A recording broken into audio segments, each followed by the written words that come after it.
ദൈവ തിരുനാമത്തിന് മഹത്വം ഉണ്ടാകട്ടെ. വളരെയേറെ കലുഷിതമായ ജീവിത സാഹചര്യങ്ങളുടെ നടുവിലാണ് ഇന്നും എന്നും നമ്മൾ ജീവിക്കുന്നത്. കോവിഡും അതുപോലെയുള്ള കാര്യങ്ങളൊക്കെ വന്നു കഴിഞ്ഞപ്പോൾ മനുഷ്യൻ്റെ ജീവിതത്തിന് ഏറെക്കുറെ ക്രമീകരണങ്ങൾ വന്നു എന്ന് നമ്മൾ കരുതിയതാണ്. ആത്മീയ ജീവിതത്തിലാണെങ്കിലും ഭൗതിക ജീവിതത്തിലാണെങ്കിലും എല്ലാ മേഖലകളിലും ചില നിയന്ത്രണങ്ങളും ക്രമീകരണങ്ങളുമൊക്കെ വന്നു എന്ന് നാം കരുതിയതാണ്. ഇന്ന് പഴയതിലും അധികമായി സാഹചര്യങ്ങളെ വ്യത്യാസപ്പെട്ടുകൊണ്ടിരിക്കുകയാണ്. കൊലയും അതുപോലെ തന്നെ കുടുംബജീവിതങ്ങളുടെ തകർച്ചകൾ തുടങ്ങി ജീവിതത്തിൻ്റെ അല്പമായ നൈമിഷികമായ താല്പര്യങ്ങൾക്ക് വേണ്ടി വെമ്പൽ കൊണ്ടുപോകുന്ന ആളുകളുടെ എണ്ണങ്ങളൊക്കെ ഇന്ന് കൂടി വരുമ്പോൾ കുടുംബ ബന്ധങ്ങളൊക്കെ ശിഥിലമായിക്കൊണ്ടിരിക്കുന്ന ഒരു കാലഘട്ടം. പോട്ടെ, ദീർഘമായി ഞാൻ വിവരിക്കുന്നില്ല. എന്തുകൊണ്ടും ഒരു ആത്മീയതയുടെ മേഖലകളിൽ ഒരു തകർച്ച സംഭവിക്കുന്നില്ലേ എന്ന് നമ്മൾ ചിന്തിക്കേണ്ടതാണ്. ആ ചിന്തകളിൽ നിന്ന് ഉരുത്തിരിഞ്ഞ അതുമായി ബന്ധപ്പെട്ട ചില ചിന്തകളാണ് നിങ്ങളുടെ മുമ്പിൽ വയ്ക്കുന്നത്. അതുമായി നമുക്ക് എങ്ങനെ വിജയം വരിച്ച് മുന്നോട്ട് പോകാനായിട്ട് സാധിക്കും? ഒരു യഥാർത്ഥമായ ക്രിസ്തീയ ജീവിതത്തിൽ ഉയർത്തിപ്പിടിക്കേണ്ട ജീവിതത്തിൻ്റെ മൂല്യങ്ങളും അന്തസത്തയും എങ്ങനെ നമുക്ക് കാത്തുപരിപാലിച്ച് കൊണ്ടുപോകാനായിട്ട് സാധിക്കും എന്ന് നാം ചിന്തിക്കേണ്ടതാണ്. എവിടെയാണ് പിഴവുകൾ പറ്റിയത്? എവിടെയാണ് കുറവുകൾ സംഭവിക്കുന്നത്? എങ്ങനെയാണ് അതിനെ തിരുത്തേണ്ടത്? എന്തായിരിക്കണം നമ്മുടെ ലക്ഷ്യം? ഇതൊക്കെ നമ്മുടെ മനസ്സിലേക്ക് കടന്നു വരേണ്ട ചിന്തകളാണ് പ്രിയമുള്ളവരെ. മാതാപിതാക്കളുടെ നന്മ നിറഞ്ഞ ജീവിതങ്ങൾ കണ്ട് അനന്തരഗാമികളായി വളർന്നു വന്ന കുഞ്ഞുങ്ങളൊക്കെ അവരുടെ ജീവിതത്തിലേക്ക് വന്നപ്പോൾ അവർ എത്രയോ ദൈവസന്നിധിയിൽ നിന്ന് അകന്നു പോകുന്നു. അടുത്ത തലമുറ അതിനേക്കാൾ ഏറെ അകന്നു പോകുന്ന ഒരു ജീവിത സാഹചര്യം. ഇങ്ങനെയുള്ള ജീവിതത്തിൻ്റെ നടുവിലാണ് നാം നിൽക്കുന്നത് എന്നുള്ള ബോധ്യം നമ്മെ ഭരിക്കുവാനായിട്ടിടയാകണം. അതുകൊണ്ട് തന്നെ നമുക്ക് ഇന്നത്തെ നമ്മുടെ കുടുംബങ്ങളോടും നമ്മുടെ ഇടവകളോടും നമ്മുടെ സഭയോടും സമൂഹത്തോടുമുള്ള കടമകളും കർത്തവ്യങ്ങളുമൊക്കെ വളരെ വലുതാണ് എന്ന് നാം മറന്നു പോകരുത് എന്ന് ഞാൻ ഓർപ്പിക്കുവാനായിട്ട് ആഗ്രഹിക്കുകയാണ്. ഞാൻ നിങ്ങളുടെ ചിന്തയെ എൻ്റെ ധ്യാനചിന്തകളിലേക്ക് കൊണ്ടുവരുവാനായിട്ട് ശ്രദ്ധിക്കുകയാണ്. വളരെ കേട്ടുപഴകിയ വേദവാക്യങ്ങളും അതുമായി ബന്ധപ്പെട്ട ചില ചിതറിയ ചിന്തകളും മാത്രമാണ് നിങ്ങളുടെ മുമ്പിൽ വയ്ക്കുവാൻ ഞാൻ ആഗ്രഹിക്കുന്നത്. വിശുദ്ധ ലൂക്കോസിൻ്റെ സുവിശേഷം 15-ാം അധ്യായം 8 മുതൽ 10 വരെയുള്ള വാക്യങ്ങളാണ്. ഞാൻ ആ 3 വാക്യങ്ങളും വായിക്കാനായിട്ട് ശ്രമിക്കുന്നില്ല. പറഞ്ഞാൽ പെട്ടെന്ന് നിങ്ങൾക്ക് മനസ്സിലാകുന്നത് കൊണ്ടാണ്. ഒരു സ്ത്രീയുടെ 10 ദ്രഹ്മകളിൽ ഒന്ന് നഷ്ടപ്പെട്ടു പോയതും ആ നഷ്ടപ്പെട്ടു പോയ ദ്രഹ്മയെ അവൾ കണ്ടുപിടിക്കുന്നതും കണ്ടുപിടിച്ച് അയൽക്കാരെയും ചാർച്ചക്കാരെയും എല്ലാം വിളിച്ചുകൂടി സന്തോഷിക്കുന്നതുമായ സംഭവമാണ് ഈ വേദഭാഗത്ത് വിവരിച്ച് കാണുന്നത്. നഷ്ടപ്പെട്ടു പോയ ദ്രഹ്മയുടെ ഉപമ എന്ന് ഒറ്റ വാക്കിൽ നമുക്ക് പറയാം. ലൂക്കോസിന്റെ സുവിശേഷം 15-ാം അധ്യായത്തിൽ അടുത്തടുത്ത് 3 ഉപമകളെ കുറിച്ച് വിവരിക്കുന്നുണ്ട്. 3 ഉപമകളും ചില നഷ്ടത്തിൻ്റെ കഥകളാണ് പറയുന്നത്. ആദ്യ ഭാഗത്ത് നമ്മൾ വായിക്കുന്നത് ഒരു മനുഷ്യന് 100 ആടുണ്ടായിരുന്നു. 100 ആടുണ്ടായിരുന്നതിൽ ഒരാട് നഷ്ടപ്പെട്ടു പോയി. ആ 100 ആടുകൾ 99നെയും സുരക്ഷിതമായ സ്ഥലത്ത് എത്തിച്ചിട്ട് നഷ്ടപ്പെട്ടു പോയ ഒന്നിനെ അന്വേഷിച്ചു പോകുന്ന ഇടയനെയും അത് കണ്ടു കിട്ടിയപ്പോൾ കൂടെ എല്ലാവരും കൂടെ സന്തോഷിക്കുന്ന സന്തോഷദായകമായ അനുഭവം. രണ്ടാമത്തെ ഉപമ ദ്രഹ്മയുടെ ഉപമയാണ്. മൂന്നാമത് കാണുന്നത് ഒരു പിതാവിന് 2 പുത്രന്മാരുണ്ടായിരുന്നു. അതിലൊരു പുത്രൻ പിതാവിൻ്റെ അവകാശങ്ങളൊക്കെ വാങ്ങി പിതാവിൻ്റെ അടുക്കൽ നിന്ന് വിദൂരതയിലേക്ക് കൂട്ടുകാരോടൊത്ത് അവൻ്റെ സ്വാർത്ഥമായ ചിന്തയിൽ ജീവിക്കുവാനായിട്ട് ആഗ്രഹിച്ച് കടന്നുപോയി. നഷ്ടപ്പെട്ടു പോയ പുത്രൻ്റെ കഥയാണ്. അവൻ പിന്നീട് സ്വയമായ ഒരു തീരുമാനമെടുത്ത് പിതാവിൻ്റെ ഭവനത്തിലേക്ക് വരികയും പിതാവ് അവനെ സ്വീകരിക്കുകയും എല്ലാവരും കൂടി സന്തോഷിക്കുകയും ചെയ്യുന്ന സംഭവമാണ്. ആദ്യത്തതിൽ 100-ൽ 1, രണ്ടാമത്തതിൽ 10-ൽ 1, മൂന്നാമത്തതിൽ 2-ൽ 1 നഷ്ടപ്പെട്ട കഥയാണ് നമ്മൾ വായിക്കുന്നത്. അതിന് ശതമാനക്കണക്കിൽ പറയാമെങ്കിൽ 1%, മറ്റത് 10%, അടുത്തത് പുത്രന്മാരുടെ കഥ, നഷ്ടപ്പെട്ട പുത്രൻ്റെ കഥ പറയുമ്പോൾ അത് 50%. ആദ്യത്തെ 2 നഷ്ടങ്ങളും നമ്മൾ ശ്രദ്ധിച്ചാൽ അറിയാം, ആട് ഒരു വിവേകഹീനനായ ജീവിയാണ്, അതിനത്രയും വിവേകവുമൊന്നുമില്ല. ബ്രഹ്മ ചേതനയേറ്റുപോയ ഒരു വസ്തുവുമാണ്.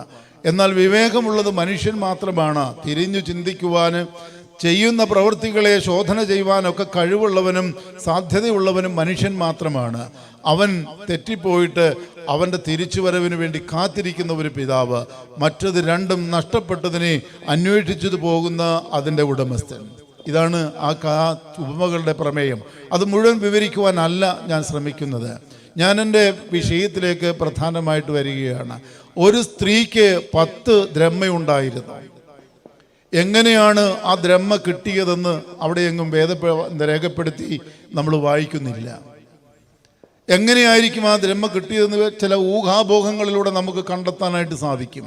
ഒന്നാമതായി, പാരമ്പര്യമായി മാതാപിതാക്കളിൽ നിന്നോ പൂർവികരിൽ നിന്നോ കിട്ടിയതായിരിക്കാനുള്ള സാധ്യത തള്ളിക്കളയാവുന്നതല്ല. രണ്ടാമതായി, സ്വയമായി ആർജിച്ചെടുത്തതായിരിക്കാം ആ ദ്രഹ്മ, അഥവാ അധ്വാനിച്ച് പ്രയത്നിച്ച് കണ്ടുപിടിച്ച്. ഏതായാലും ആ സ്ത്രീക്ക് സ്വത്തായി 10 ദ്രഹ്മയുണ്ട്. 10 ദ്രഹ്മ എന്ന് പറയുമ്പോൾ വലിയൊരു ധനമാണെന്ന് ആരും കരുതരുത്. വളരെ ചെറിയ ഒരു സമ്പാദ്യം മാത്രമാണ് ആ സ്ത്രീക്കുള്ളത്. എന്നാൽ അതിലൊരെണ്ണം പോലും നഷ്ടപ്പെട്ടു പോകാൻ ആ സ്ത്രീ ആഗ്രഹിക്കുന്നില്ല എന്നുള്ളതാണ് ആ സ്ത്രീയുടെ മഹത്വം. നമ്മളൊക്കെ പലപ്പോഴും ചെറിയ കാര്യങ്ങളിൽ ചെറിയ നഷ്ടങ്ങളൊക്കെ ഉണ്ടാകുമ്പോൾ അതിനെ തള്ളിക്കളയുന്നവരാണ്. നമുക്കറിയാമല്ലോ, കടകളിൽ പോയി സാധനം വാങ്ങാമെങ്കിൽ ബില്ലടിച്ചു തരുമ്പോൾ 50 പൈസയിൽ താഴെയുള്ളെങ്കിൽ 50 പൈസയിൽ താഴെയുള്ളവരാണെങ്കിൽ അവർ ആ പൈസ വാങ്ങില്ല. 50 പൈസയ്ക്ക് മുകളിലാണെങ്കിൽ ചിലപ്പോൾ 1 രൂപ അവർ വാങ്ങിയെന്നിരിക്കും. എന്ന് പറഞ്ഞാൽ അതിൻ്റെ അർത്ഥം ആ ചെറിയ എമൗണ്ടിനെ അവർ തള്ളിക്കളയുകയാണ്. നെഗ്ലിജിബിൾ എന്ന് പറയുന്ന ഐറ്റത്തിലേക്ക് മാറ്റുകയാണ്. ഇത് ഇന്നും ജീവിതത്തിൽ നമ്മൾ കാണുന്ന അനേക കാര്യങ്ങളുണ്ട്. കുഞ്ഞുങ്ങൾക്കൊക്കെ കളിപ്പാട്ടങ്ങളൊക്കെ വാങ്ങിക്കൊടുക്കുമ്പോൾ, പ്രത്യേകിച്ച് എൻ്റെ കുഞ്ഞുനാളിലുമൊക്കെ ഇതുപോലെ പെരുന്നാളിന് കുണ്ട്ര വലിയ പള്ളിയിലൊക്കെ പെരുന്നാളിന് പോകുമ്പോൾ അന്ന് ബലൂണും അതുപോലെ കളിപ്പാട്ടങ്ങളും ഒക്കെ വിൽക്കുന്നവരെ കാണുമ്പോൾ അതിനുവേണ്ടി കരഞ്ഞിട്ടുണ്ട്. ചിലതൊക്കെ വാങ്ങി തന്നിട്ടുണ്ട്. ഇതെല്ലാം കൊണ്ടുപോയി കളിച്ച് കഴിഞ്ഞ് കുറച്ച് കഴിയുമ്പോൾ അയലുകാരും കൂട്ടുകാരും എല്ലാവരോടെ കൂടി കളിച്ച് ഈ സാധനം അങ്ങ് പൊളിഞ്ഞു പോകും. പൊളിഞ്ഞു പോയി കഴിയുമ്പോൾ പിന്നെ കരയുമ്പോൾ സാധാരണ അമ്മമാരും അപ്പന്മാരും പറയും, മക്കളെ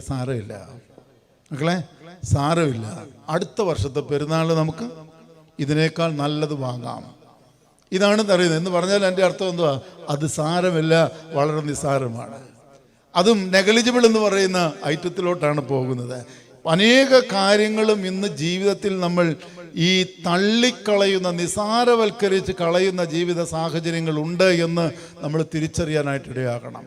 ഒരു ക്രിസ്ത്യാനി എന്ന നിലയിൽ നമ്മുടെ ജീവിതത്തിൽ നമ്മൾ ഉയർത്തിപ്പിടിക്കേണ്ട അനേക അനുഭവങ്ങളുണ്ട്. ജ്ഞായിത്തൊമ്പൻ്റെ കാലത്ത് ക്രിസ്ത്യാനികൾ കേരളത്തിലേക്ക് മലയങ്കരയിലേക്ക് കുടിയേറിയപ്പോൾ അവർക്ക് കൊടുത്ത 72 അവകാശങ്ങളെക്കുറിച്ച് അനേക ആളുകൾ പറയുന്നുണ്ട്. അതിലൊന്നാണ് 2 ഇലയിട്ട് ഉണ്ണാനുള്ള അവകാശം. 2 ഇലയിട്ട് ഉണ്ണാം. എന്താ അതിൻ്റെ കാരണം? അതുകൊണ്ടാണ് ഇന്ന് നിങ്ങൾ ശ്രദ്ധിച്ചാൽ അറിയാം, പഴയ ആളുകളൊക്കെ ഭക്ഷണം കഴിക്കാൻ ഇരിക്കുമ്പോൾ ആ ഇലയുടെ തുമ്പ് ഒന്ന് മടക്കി അകത്തോട്ട് വയ്ക്കും.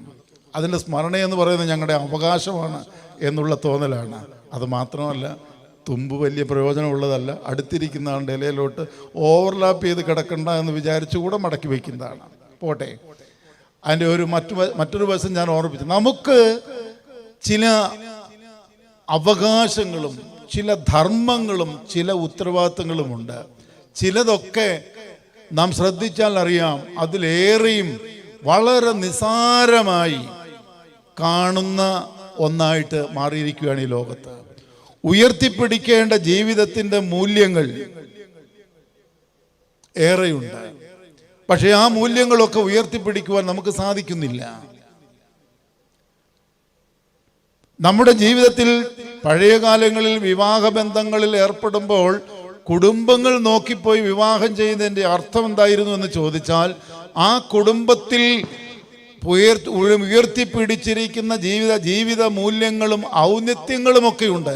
അത് അവിടെ വളർന്നു വരുന്ന കുഞ്ഞിനും കാണും എന്നുള്ളതാണ് ചിന്ത. പക്ഷെ ഇന്ന് സ്ഥിതി അത് മാറി. നല്ല വീട്ടിലും പിറക്കുന്ന ഒരു കാലഘട്ടം, നല്ല വീട്ടിലും എല്ലാ സാഹചര്യങ്ങളും ഉണ്ടായിരിക്കുന്ന ഒരു കാലഘട്ടം.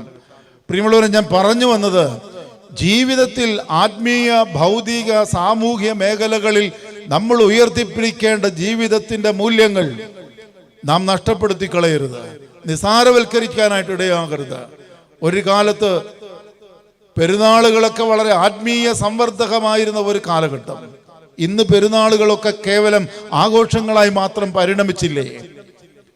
1-2 വർഷങ്ങളിൽ, കഴിഞ്ഞ വർഷമായി പെരുന്നാൾ ആഘോഷിക്കാൻ, റാസ് ഇറങ്ങാൻ നമുക്ക് അവസരം ലഭിച്ചില്ല. കാരണം എന്താ? തിരിഞ്ഞു ചിന്തിക്കേണ്ടതാണ്. ഇതൊന്നും നമ്മുടെ മഹത്വത്തിനു വേണ്ടിയല്ല, നമ്മളെ ഉയർത്താൻ വേണ്ടിയല്ല, ദേശത്തെ അനുഗ്രഹിക്കുവാനും ദൈവനാമത്തെ ഉയർത്തിപ്പിടിക്കുവാനും ഉള്ളതായിരുന്നു നമ്മുടെ പെരുന്നാളുകളും നമ്മുടെ റാസകളെല്ലാം. പക്ഷേ അറിഞ്ഞോ അറിയാതോ സമ്പത്തിന്റെ ആധിക്യമോ സ്ഥാനമാനമോങ്ങളുടെ മോഹങ്ങളോ കൊണ്ടോ, പ്രത്യേകിച്ച് മീഡിയ തുടങ്ങിയുള്ള സാധനങ്ങളൊക്കെ വന്നു കഴിഞ്ഞപ്പോൾ എങ്ങനെയും അതിനകത്തൊന്ന് പ്രത്യക്ഷപ്പെടാനുള്ള മനുഷ്യന്റെ വെമ്പലുകൾ, ഇതൊക്കെ ഇന്ന് ക്രിസ്തീയ ജീവിതത്തിൽ ഉയർത്തിപ്പിടിക്കേണ്ട മൂല്യങ്ങൾ നഷ്ടപ്പെടുത്തിക്കൊണ്ടിരിക്കുന്ന സാഹചര്യങ്ങളാണ് പ്രിയമുള്ളവരെ. അതുകൊണ്ട് തന്നെ നമ്മുടെ ജീവിതത്തിൽ നാം ഉയർത്തിപ്പിടിക്കേണ്ട ജീവിത മൂല്യങ്ങൾ ഉയർത്തിപ്പിടിക്കാനായിട്ടിടയായി തീരണം. ഇന്നലെ ശുഭക്കോന ശുശ്രൂഷ നടത്തി കാണും. ഇന്ന് ഉച്ചയ്ക്ക് നടത്തിയത്. ശരി, ഓക്കെ. ശുഭക്കോന ശുശ്രൂഷ നടത്തി. എന്തിനു വേണ്ടിയാണ് നടത്തിയത്? അതുവരെ നമ്മുടെ ജീവിതത്തിൽ വാക്കിനാലോ ചിന്തയാലോ പ്രവൃത്തിയാലോ വന്നുപോയ എല്ലാ പിഴവുകളെയും ദൈവസന്നിധിയിൽ ഇറക്കി വെച്ചുകൊണ്ട്, അവർ സന്നിഹിതരല്ലെങ്കിൽ പോലും അവരോട് മനസ്സുകൊണ്ട് രമ്യപ്പെട്ട് ദൈവസന്നിധിയിൽ നിരപ്പിന്റെ ശുശ്രൂഷ പാലിക്കുവാനാണ് നാം എല്ലാവരും ശുഭക്കോന ശുശ്രൂഷ നടത്തുന്നത്. അല്ല, പെരുന്നാളിന്റെ നോട്ടീസിൽ ഒരു പരിപാടി അല്ല പ്രിയമുള്ളവരെ. അതിൻ്റെ ആഴങ്ങളും അർത്ഥങ്ങളും പറഞ്ഞ് നമുക്ക് പെരുമാറാനായിട്ട് സാധിക്കുന്നില്ല. ക്ഷമിക്കേണ്ടവരോട് ക്ഷമിക്കുവാൻ, പൊറുക്കേണ്ടവരോട് പൊറുക്കുവാൻ, നിരപ്പാകേണ്ടവരോട് നിരപ്പാകുവാൻ നമുക്ക് സാധിക്കണം. അതുകൊണ്ട് ഇവിടെ നാം കാണുന്നു, ഈ സ്ത്രീ ആർജിച്ചെടുത്തതോ കൈമാറി കിട്ടിയെന്ന് പറയുമ്പോൾ പാരമ്പര്യങ്ങളുടെ ഭാഗത്തേക്ക് വരുന്നതാണ്. പൂർവ്വപിതാക്കന്മാരിലൂടെ കൈമറിഞ്ഞു വന്ന പാരമ്പര്യങ്ങളുടെ കാറ്റഗറിയിലുള്ളതാണത്. അങ്ങനെയോ അല്ലെങ്കിൽ ആർജിച്ചെടുത്തതായ അവളുടെ ദ്രഹ്മയിൽ വളരെ നിസാരമെന്ന് തോന്നുന്ന ഒരു ദ്രഹ്മ അവൾക്ക് നഷ്ടപ്പെട്ടപ്പോൾ അവൾക്ക് സഹിച്ചില്ല. അവൾ അതിനെ അന്വേഷിക്കുവാൻ തക്കവണ്ണം ഇറങ്ങിത്തിരിക്കുകയാണ്. അതുകൊണ്ട് നഷ്ടപ്പെട്ടു പോയതിനെ തിരിച്ചു പിടിക്കുവാനുള്ള ഒരു വെമ്പൽ നമ്മുടെ ജീവിതത്തിൽ ഉണ്ടാകണം പ്രിയമുള്ളവരെ. സ്നേഹത്തിന്റെ മൂല്യങ്ങൾ, കാരുണ്യത്തിന്റെ മൂല്യങ്ങൾ, സൗമ്യതയുടെ മൂല്യങ്ങൾ, നിരപ്പിന്റെ അനുഭവങ്ങൾ, ഇതൊക്കെ നമ്മുടെ സമൂഹത്തിൽ നഷ്ടപ്പെട്ടു പോയാൽ അതിനെ തിരിച്ചു പിടിക്കാനായിട്ടിടയാകണം. ഈ സ്ത്രീ അവൾക്ക് നഷ്ടപ്പെട്ടു പോയ ദ്രഹ്മയെ തള്ളിക്കളയുവാനോ നിസാരവൽക്കരിക്കുവാനോ അവൾ ശ്രദ്ധിക്കുന്നില്ല. അവൾ അതിനെ അന്വേഷിക്കുവാനായിട്ട് തുടങ്ങുകയാണ്. അവളുടെ അന്വേഷണം ആരംഭിക്കുകയാണ്. ആദ്യമായി അവൾ ഒരു തിരിച്ചറിവിലേക്ക് വരികയാണ്. എൻ്റെ കയ്യിലുണ്ടായിരുന്ന ദ്രഹ്മ അത് നഷ്ടപ്പെട്ടത് എൻ്റെ ഭവനത്തിൽ തന്നെയാണ്. ചില മാതാപിതാക്കളെങ്കിലും കുഞ്ഞുങ്ങളെ കുറിച്ച് പറയും, അവൻ സ്കൂളിൽ പോയപ്പോഴേ, കൂട്ടുകാരോട് കൂടിയപ്പോഴേ, കോളേജിൽ പോയപ്പോഴേ അങ്ങനെയായിരിക്കാം അവൻ എങ്ങനെയായി തീർന്നതെന്ന് ചിന്തിക്കുന്ന മാതാപിതാക്കളുണ്ട്. പ്രിയമുള്ളവരെ, ഹൃദയം കൊണ്ട് ദൈവസന്നിധിയിൽ നമ്മെ തന്നെ ശോധന ചെയ്ത് നോക്കിയാൽ അറിയാം, നാം ഉയർത്തിപ്പിടിച്ച ഭവനങ്ങളിൽ ഉയർത്തിപ്പിടിക്കേണ്ട ജീവിതത്തിന്റെ മൂല്യങ്ങൾ കുഞ്ഞുങ്ങളിലേക്ക് പകർന്നു കൊടുക്കാൻ കഴിയാത്തത് കൊണ്ടാണ് ഏതൊരു കുഞ്ഞെങ്കിലും നഷ്ടപ്പെടുന്നെങ്കിൽ അതിൻ്റെ സാഹചര്യം.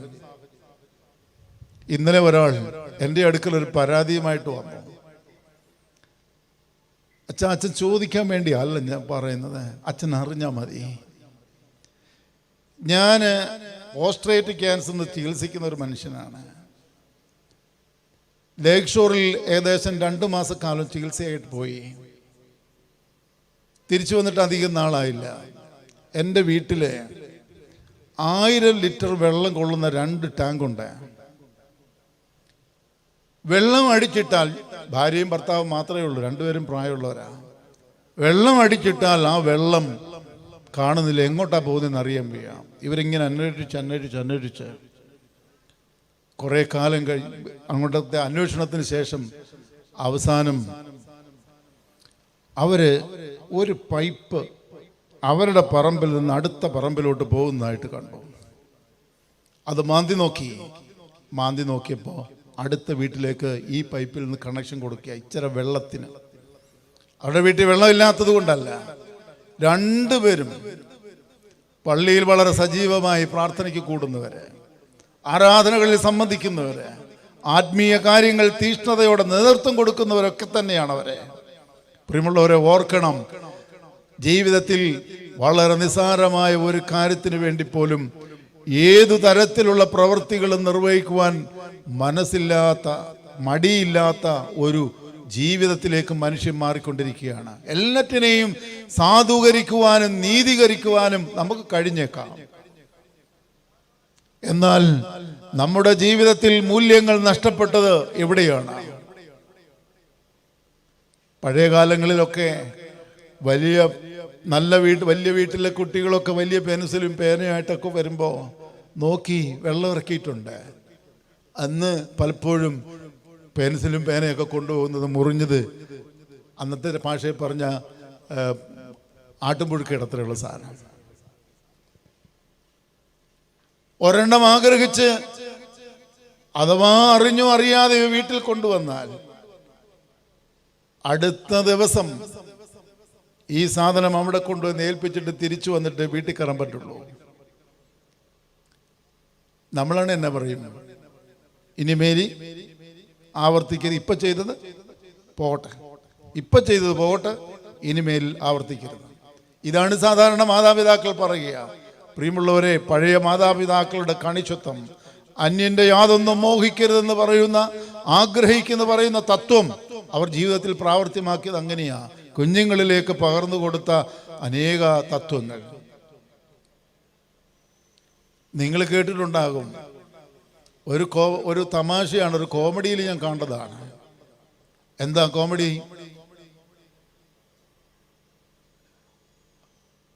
ഒരു മനുഷ്യന്റെ മകൻ അവന്റെ ജീവിതത്തിൽ മറ്റുള്ളവരുടേത് ആഗ്രഹിക്കരുതെന്നോ ജീവിതത്തിൽ മൂല്യങ്ങൾ ഉയർത്തിപ്പിടിക്കണമെന്ന് പറയുന്ന ഭാഷകൾ പഠിച്ചത് ഭവനങ്ങളിൽ നിന്നാണ്. അധ്യാപകൻ കുട്ടിയോട് ചോദിച്ചു, നിന്റെ അപ്പൻ്റെ പേരെന്താണ്? അപ്പൻ്റെ പേര് കാലമാടൻ. അമ്മയുടെ പേരോ? മൂദേവി. അന്വേഷിച്ചു വന്നപ്പോഴെന്താണെന്നറിയാമോ? വൈകുന്നേരത്ത് മദ്യപിച്ച് വീട്ടിലേക്ക് വരുന്ന ഭർത്താവിനെ സ്ത്രീ വിളിക്കുന്ന ദോ വരുന്ന കാലമാടൻ. ഈ മനുഷ്യൻ മുറ്റത്ത് വന്നത് ആദ്യം എടീ മൂദേവി എന്ന് വിളിക്കും. ഇത് കേട്ടായി കുഞ്ഞ് വളർന്നത്. ഇവൻ പിന്നെ എന്നെ പറയണം അപ്പനെക്കുറിച്ചും അമ്മയെക്കുറിച്ചും. എവിടുന്ന് പഠിച്ചതാണ് ഈ പാഠം? നമ്മുടെ ഭവനങ്ങൾ. വളരെ സംസ്കാര സമ്പന്നമായിരിക്കേണ്ട ഇടമാണ് നമ്മുടെ ഭവനങ്ങൾ.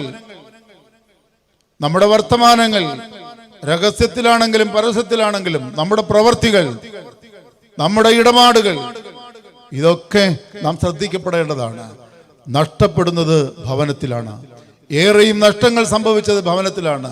അങ്ങനെയാണല്ലോ നമ്മൾ പറയുന്ന പഴമൊഴി, ചുട്ടയിലെ ശീലം ചുടല വരെ.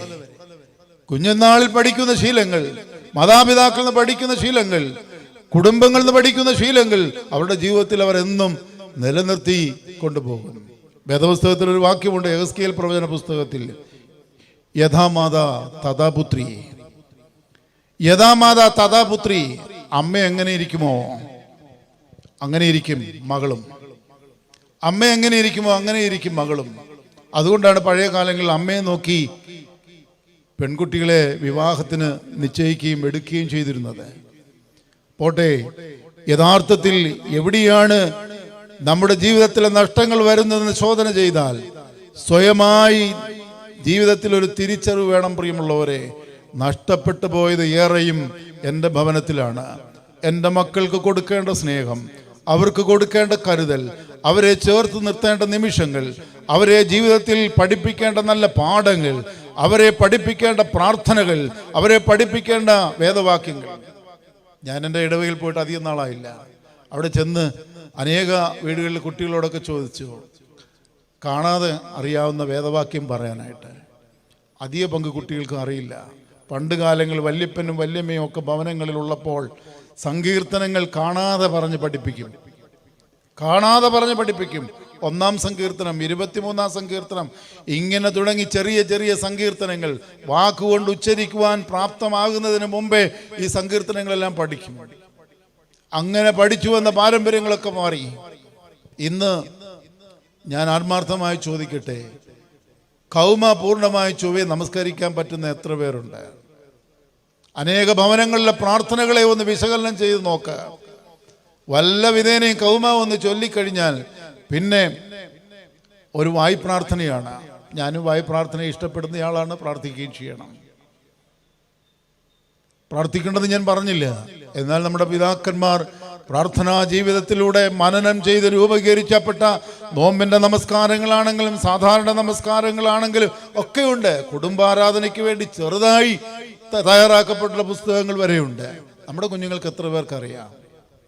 ചിലയിടത്തൊക്കെ ചെന്ന് പ്രാർത്ഥിക്കാൻ നിൽക്കുമ്പോൾ മൊറാനേശുമശിക ചൊല്ലിയാൽ, ശുദ്ധമുള്ള ബാവ ചൊല്ലിയാൽ അവസാനം അച്ഛൻ തന്നെ ചൊല്ലണം. അനുഗ്രഹങ്ങൾ നിറഞ്ഞിരിക്കുന്നവനെ ചൊല്ലിയാൽ അച്ഛൻ തന്നെ ചൊല്ലണം. അത് തന്നെ ചൊല്ലുന്നത് കേട്ടാൽ വളരെ രസകരമാണ്. പോട്ടെ, ഞാൻ അതിനെക്കുറിച്ച് വിവരിക്കുന്നില്ല. പ്രിയമുള്ളവരെ, എന്തേ നമ്മുടെ കുഞ്ഞുങ്ങൾക്ക് ഇതൊക്കെ പറഞ്ഞു കൊടുക്കുവാൻ നമ്മുടെ മാതാപിതാക്കൾക്ക് സാധിക്കുന്നില്ല? അത് പിന്നെ എന്തിനാ സൺഡേ സ്കൂൾ എന്ന് ചോദിക്കുന്ന ചിലരുണ്ട്. ആകെ 1 മണിക്കൂർ കിട്ടുന്ന സൺഡേ സ്കൂളിലെ സമയം കൊണ്ടാണ് ഇതെല്ലാം പഠിപ്പിക്കേണ്ടതെന്ന് ആരും കരുതരുത്. അമ്മമാരും അപ്പന്മാരും ആ സൺഡേ സ്കൂൾ പുസ്തകം എടുത്തു വെച്ചിട്ട് കുഞ്ഞുങ്ങളെ പഠിപ്പിക്കണം. അവർ പഠിപ്പിക്കേണ്ട പ്രാർത്ഥനകളൊക്കെ, പഠിക്കേണ്ട പ്രാർത്ഥനകളൊക്കെ അവിടെയുണ്ട്. ജീവിതത്തിൻ്റെ മൂല്യങ്ങൾ ഭവനങ്ങളിലല്ലേ നഷ്ടപ്പെടുന്നതെന്ന് ആത്മാർത്ഥമായിട്ട് ചിന്തിക്കണം. ഞാൻ ചെറിയ ചില ചിന്തകൾ പങ്കുവയ്ക്കുന്നുള്ളൂ. വലിയ ആദർശങ്ങളൊന്നും പറയാൻ എനിക്കില്ല. ചെറിയ ചെറിയ കാര്യങ്ങൾ മാത്രമേ നിങ്ങളോട് പറയാനായിട്ടുള്ളൂ. നമ്മുടെ ജീവിതത്തിൽ കുറ്റബോധം തോന്നാൻ ഇടയാകരുത് പ്രിയമുള്ളവരെ. പിന്നീട് ഞാൻ അങ്ങനെ ചെയ്തിരുന്നെങ്കിൽ, ഞാൻ അങ്ങനെ പറഞ്ഞിരുന്നെങ്കിൽ, ഞാൻ അങ്ങനെ പഠിപ്പിച്ചിരുന്നെങ്കിൽ എന്ന് നാളെ കുറ്റം വിധിക്കാൻ നമ്മുടെ മനസ്സാക്ഷി നമ്മെ കുറ്റം വിധിക്കരുത്. ലഭിച്ചിരിക്കുന്ന കാലയളവ് നമ്മുടെ തലമുറകളെ നന്നായി വളർത്തുവാൻ നമുക്കിടയാകണം. നന്നായി വളർത്തുവാനായിട്ടിടയാകണം. മാതാപിതാക്കൾക്ക് കുഞ്ഞുങ്ങൾക്ക് മാതൃകയായി വരണം. ഞാൻ പലപ്പോഴും പ്രസംഗിക്കുന്ന ഇടങ്ങളിൽ പറഞ്ഞിട്ടുണ്ട്, നല്ലൊരു അപ്പനായിരിക്കാൻ നിനക്ക് കഴിയില്ലെങ്കിൽ പ്രിയ സഹോദര, നീ വിവാഹം കഴിക്കരുത്. നല്ലൊരു അമ്മയാകാൻ നിനക്ക് കഴിയില്ലെങ്കിൽ നീ വിവാഹം കഴിക്കരുത്. ഒരു പാഴായ സന്തതിക്ക് നീ ജന്മം കൊടുക്കരുത്. ഈ ലോകത്തെ നശിപ്പിക്കാനായിട്ട് കുടുംബ ബന്ധങ്ങൾ ഉണ്ടാകണം. നിന്റെ സ്ത്രീയുടെയും പുരുഷന്റെയും വികാരങ്ങൾക്ക് ശമനം ഉണ്ടാക്കാനുള്ളതല്ല കുടുംബജീവിതം എന്ന് ഓർത്തിരിക്കണം. ഇത് ദൈവത്തോടുള്ള സൃഷ്ടികർമ്മത്തിലുള്ള ഒരു പങ്കാളിത്തമാണ്. അതുകൊണ്ട് നമ്മുടെ ഭവനങ്ങളെല്ലാം മാതൃകാപൂർണമായിരിക്കാനായിട്ട് ഇടയാക്കണം പ്രിയമുള്ളവരെ. എല്ലാ കാര്യങ്ങളിലും, നോട്ടത്തിലും വാക്കിലും ചിന്തയിലും പ്രവൃത്തിയിലുമെല്ലാം നാം ശ്രദ്ധാപൂർവമായി നമ്മുടെ ജീവിതത്തെ കരുതുവാനായിട്ട് ഇടയാകണം. ഈ സ്ത്രീ തിരിച്ചറിയുകയാണ്, എൻ്റെ ചെറുതായ ദ്രമ്യാണെങ്കിലും അത് നഷ്ടപ്പെട്ടത് എൻ്റെ ഭവനത്തിലാണ്. എൻ്റെ ഭവനത്തിലാണ് എനിക്കത് നഷ്ടപ്പെട്ടത്. അതെനിക്ക് കണ്ടുപിടിക്കണം, അന്വേഷിക്കണം. ആ അന്വേഷണത്തിൻ്റെ 2-ാം ഘട്ടത്തിലേക്ക് സ്ത്രീ തിരിയുകയാണ്. ആ ഭവനങ്ങളെല്ലാം പരുതുമ്പോൾ അവൾ കണ്ട ഒരു കാഴ്ചയുണ്ട്. വീടിൻ്റെ എല്ലാ മുക്കും മൂലയും എല്ലാം അന്ധകാരം കൊണ്ട് നിറഞ്ഞിരിക്കുന്നു, ഇരുട്ട് വ്യാപരിച്ചിരിക്കുന്നു. പഴയ കാലങ്ങളിലുള്ള ഭവനങ്ങളൊക്കെ പണിയുന്നതിന് ഒരു പ്രത്യേക ആർക്കിടെക്റ്റാണ്. ജനലുകൾ വളരെ ചെറുതായിരിക്കും, കതകുകളെല്ലാം ഉയരം കുറഞ്ഞതായിരിക്കും. 2 കാരണങ്ങളുണ്ട് അതിന്. കട്ടളയുടെ ജനൽ ഉയരം കുറച്ച് വെച്ചിരിക്കുന്നതിനൊരു കാരണം, ഏതൊരു ഇടത്തേക്ക് കയറുമ്പോഴും ഒന്ന് വണങ്ങി കയറണം. ഇന്ന് തലയിൽ ഒരു കൊട്ട സാധനം കൂടെ കൊണ്ട് കയറിയാലും വളയുകയും വേണ്ട, നിവർന്നങ്ങ് പോകാൻ കഴിയുന്ന 7-7.5 അടി ഉയരമുള്ള കട്ടളകളാണ്. ജനലുകൾ ചെറുതായിരുന്നു. അതുകൊണ്ട് എന്തായിരുന്നു എന്ന് ചോദിച്ചാൽ അതിൻ്റെ പ്രധാനപ്പെട്ട കാരണം, വീട്ടിനകത്ത് നടക്കുന്ന ഒരു സംഭാഷണം, ഒരു ശബ്ദവും ആ വീട്ടിൽ നിന്ന് പുറത്തേക്ക് പോകില്ലായിരുന്നു. ഇന്ന് വീടിനുള്ളവർ അറിയുന്നതിനേക്കാൾ മുമ്പേ ലോകം മൊത്തം അറിയും. സംപ്രേഷണം നമ്മുടെ ഭവനങ്ങളിൽ തന്നെ നടക്കുകയാണ്. വലിയ ജനലും വലിയ കതവും ഒക്കെ ഉണ്ട്, കൊള്ളാം, നല്ലതാണ്, അങ്ങനെ വെക്കേണ്ടെന്ന് ഞാൻ പറഞ്ഞില്ല. അതുകൊണ്ട് അങ്ങനെയുള്ള ഭവനങ്ങൾക്കുള്ളിൽ പ്രകാശം കുറവായിരിക്കും. ഉള്ളിലേക്ക് കടന്നു വരുന്ന പ്രകാശത്തിന്റെ അളവ് കുറവാണ്. അതുകൊണ്ട് ഇരുട്ടുകൾ വ്യാപരിക്കാനുള്ള സാധ്യത കൂടുതലുണ്ട്. അന്ധകാരം വ്യാപരിക്കുവാനുള്ള സാധ്യതകൾ കൂടുതലുണ്ട്. ഈ സ്ത്രീ എന്താണ് ചെയ്തതെന്ന് ചോദിച്ചാൽ ആ ഭവനത്തിൽ ഒരു വിളക്ക് തെളിച്ചു വെച്ചു. അന്ധകാരത്തെ നിർമാർജനം ചെയ്യാൻ, ഭവനത്തിലുള്ള ഇരുട്ടിനെ മാറ്റുവാൻ ഒരു വിളക്ക് അവൾ ഭവനത്തിനുള്ളിൽ തെളിച്ചു വെച്ചു. ഹ്രസ്വമായ വാതയാനങ്ങളുള്ള ഭവനങ്ങൾ പോലെ ഇന്നത്തെ അനേക വ്യക്തിത്വങ്ങളും ജീവിതങ്ങളും മാറിക്കൊണ്ടിരിക്കുകയാണ്. നമ്മുടെ ഹൃദയത്തിന്റെ വാതിലുകളും ജനലുകളുമെല്ലാം ഇന്ന് ചുരുങ്ങി ചുരുങ്ങി ചുരുങ്ങി ചുരുങ്ങി വരികയാണ്, വളരെ ചെറുതായിട്ട്. കോവിഡ് സമ്മാനിച്ച ഏറ്റവും വലിയ ദുരന്തം എന്ന് ചോദിച്ചാൽ ശ്വാസകോശ സംബന്ധമായ രോഗമാണ്. അതിൽ പ്രധാനപ്പെട്ടത് ശ്വാസകോശം ചുരുങ്ങിക്കൊണ്ടിരിക്കുകയാണ്. ആത്മീയ ജീവിതത്തിലെ ബാധിച്ച കോവിഡിന്റെ അനന്തരഫലം എന്തെന്ന് ചോദിച്ചാൽ നമ്മുടെ ഹൃദയങ്ങളെല്ലാം ചുരുങ്ങി ചുരുങ്ങിക്കൊണ്ടിരിക്കുകയാണ്. ഹൃദയ വിശാലതകളില്ലാതെ പോവുകയാണ്. വളരെ ശ്രദ്ധേയമായ ഒരു വാക്യമാണ് 119 സങ്കീർത്തനത്തിന്റെ 32 വാക്യം. നീ എൻ്റെ ഹൃദയത്തെ വിശാലമാക്കുമ്പോൾ ഞാൻ നിന്റെ കൽപ്പനകളുടെ വഴിയിൽ ഓടും.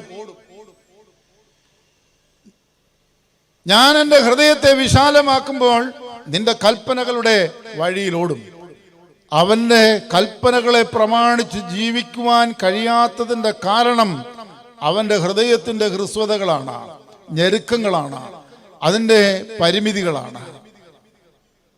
അതിന് തക്കതായി സങ്കീർത്തനക്കാരൻ പറയുന്ന 4 കാര്യങ്ങളുണ്ട്. 119 സങ്കീർത്തനം 25 വാക്യത്തിൽ നമ്മൾ ഇങ്ങനെ വായിക്കുകയാണ്: എന്റെ പ്രാണൻ പൊടിയോടെ പറ്റിയിരിക്കുന്നു, തിരുവചനപ്രകാരം എന്നെ ജീവിപ്പിക്കണമേ. നമ്മുടെ ഹൃദയത്തിലേക്ക് വിശാലത വരാനുള്ള മാർഗം എന്തെന്ന് ചോദിച്ചാൽ ഒരു വലിയ തിരിച്ചറിവാണ്. എന്താണ്? എൻ്റെ പ്രാണൻ പൊടിയോട് പറ്റിയിരിക്കുന്നു. നമ്മളെല്ലാം കേട്ടിട്ടുള്ള നമ്മുടെ ശീമാ നമസ്കാരത്തിൽ പാട്ട്. അതുകൂടാതെ തന്നെ വാങ്ങിപ്പോയവരുടെ ഓർമ്മയെ കഴിക്കുന്ന ദിവസവും അതിനോടനുപമായി തന്നെ പാടുന്നുണ്ട്: ജീവിക്കുമ്പോൾ ദൈവത്തെ ഇപ്പോൾ കൽപ്പിക്കുന്നു, ജീവാന്ത്യത്തിൽ മാടെന്നോണം പോയിരുന്നു. ജീവിക്കുന്ന കാലത്ത് വലിയ ആളാണ്, പക്ഷേ മരിക്കുമ്പോൾ ഒരു മൃഗതുല്യമായി കടന്നു പോകുന്ന ജീവിതാനുഭവം. നമ്മുടെ മനസ്സിൽ എപ്പോഴും കടന്നു വരേണ്ട ഒരു ചിന്തയുണ്ട് പ്രിയമുള്ളവരെ. ദൈവം നമുക്ക് നൽകിയ പ്രാണൻ ഈ മണ്ണിന്മേൽ ഇരിക്കുന്നത് കൊണ്ടാണ് 2 കാലിൽ നിൽക്കാൻ പറ്റുന്നത്. ഇത് കേൾക്കാൻ കഴിയുന്ന അറിയുന്നത്. ഈ പ്രാണൻ എൻ്റെ ശരീരത്തിൽ നിന്ന് വേർപെട്ടാൽ ഞാൻ വെറും മൃതശരീരമാകും. അതുകൊണ്ട് ഈ ദൈവത്തിന്റെ പ്രാണനിൽ ഇരിക്കുന്നതാണ് എൻ്റെ ശ്രേഷ്ഠത. ഇത് തിരിച്ചറിയണം. നീ മണ്ണാകുന്നു, മണ്ണിലേക്ക് തന്നെ തിരികെ ചേരും, വീണ്ടും നവീകരിക്കപ്പെടുമെന്ന് അരുളി ചെയ്ത പ്രകാരം കർത്താവേ, ഇതാ തിരുഹിതം ഈ ദാസനിൽ ഈ ദാസിയിൽ നിറവേറിയിരിക്കുന്നു. പൂഴിമണ്ണ് വാരി മൃതശരീരത്തിൽ ഇട്ടുകൊണ്ട് കുന്തിരിക്കത്തോട് ചേർന്ന് ഇട്ടുകൊണ്ട് ചൊല്ലുന്ന പ്രാർത്ഥനയാ. പക്ഷെ നമ്മുടെ നടപ്പോ, നമ്മുടെ പോക്കോ, നമ്മുടെ പ്രവൃത്തികളോ ഒക്കെ കണ്ടാൽ എന്തേ പറയാൻ? ഇവിടുത്തെ റാസ എങ്ങനെയാണെന്ന് എനിക്കറിയാൻ വയ്യ. ഞാൻ കണ്ടിട്ടുള്ള അനേക റാസകൾ ശ്രദ്ധിച്ചാൽ അറിയാം. അച്ഛൻ വലിയ കാര്യത്തിൽ പള്ളിയിൽ നിന്ന് അനൗൺസ് ചെയ്യും: ഏറ്റവും മുമ്പിൽ കുരിശ്, അതിൻ്റെ ഇരുവശങ്ങളിൽ മെഴുകുതിരികൾ കത്തിച്ച് പിടിച്ചുകൊണ്ട് എന്ന് പറഞ്ഞിട്ട് ഇങ്ങോട്ട് നീണ്ട ഒരു ലിസ്റ്റ് പറയും. പല പള്ളികളിലെ റാസ ഇറങ്ങുന്നത് ശ്രദ്ധിച്ചാൽ അറിയാം. ആ കുരിശിന് മുമ്പേ കുറെ കുരിശുകൾ കാണും. ഇവിടെ ഉണ്ടോയെന്ന് എനിക്കറിയാൻ വയ്യ. ആ കുരിശിന് മുമ്പിൽ കുറെ കുരിശുകൾ. കർത്താവിൻ്റെ പിമ്പിൽ അണിനിരക്കാനായിട്ട് നമ്മളോട് ആവശ്യപ്പെടുമ്പോൾ കർത്താവിന് മുമ്പേ നടക്കാൻ, കർത്താവിനെ നയിക്കാൻ ആളുകൾ ഉണ്ടായിപ്പോയതാണ് ഈ ലോകത്തിൻ്റെ. അന്നത്തേക്ക് പ്രത്യേകമായ ആളുകളെ ശ്രദ്ധിച്ചാൽ അറിയാം. എങ്ങുന്നോ ഒരു നല്ല മാല സംഘടിപ്പിക്കും, ജുബായ്ക്ക് നല്ല അല്ലെ ഷർട്ടിന് നല്ല പശയൊക്കെ ഇട്ടാൻ കൊണ്ട് വടുവത്ത് തേച്ചിട്ട് അടക്കോഴി നടക്കുന്നത് പോലെ ഒരു നടപ്പ്, കൈയൊക്കെ ഇങ്ങോട്ട് വിരിച്ചു വെച്ചിട്ട്. അവൻ്റെ നടപ്പിൻ്റെ ഉദ്ദേശം എന്താണെന്നറിയാമോ? എൻ്റെ കക്ഷത്തിൻ്റെ കീഴെയാ പള്ളിയുടെ റാസ, പള്ളിയുടെ പെരുന്നാളൊക്കെ ഇരിക്കുന്നതെന്ന്. അഹങ്കാരമാണ് പ്രിയമുള്ളവരെ. ഞങ്ങൾ ചിലപ്പോഴൊക്കെ വാക്കുകൾ കൊണ്ട് അവരെ വേദനിപ്പിക്കേണ്ടി വന്നിട്ടുണ്ട് ഇങ്ങനെയുള്ളവരോട്. തമ്പുരാന്റെ കുരിശിന്റെ പുറകിൽ പോകാൻ മാത്രമേ നമുക്ക് അവകാശമുള്ളൂ. അതിനു മുമ്പേ നടക്കാൻ നമുക്ക് അവകാശമില്ല. നാം ഓർത്തിരിക്കണം, നാം എത്ര ചമഞ്ഞാലും കേവലം പൊടി മാത്രമാണ്. തമ്പുരാന്റെ പ്രാണൻ ഇതിനകത്തിരിക്കുന്നത് കൊണ്ടാണ്. ഞാനൊരു നിസ്സാരമായ ജീവിയാണെന്നുള്ള ബോധം നമ്മെ ഭരിക്കാനായിട്ട് ഇടയാക്കണം. അപ്പോൾ മാത്രമേ, അയ്യോ ഞാൻ എത്ര ചെറിയ മനുഷ്യൻ, ദൈവമേ നീ എൻ്റെ ഹൃദയത്തെ വിശാലമാക്കണമേ. രണ്ടാമത്തെ ചിന്ത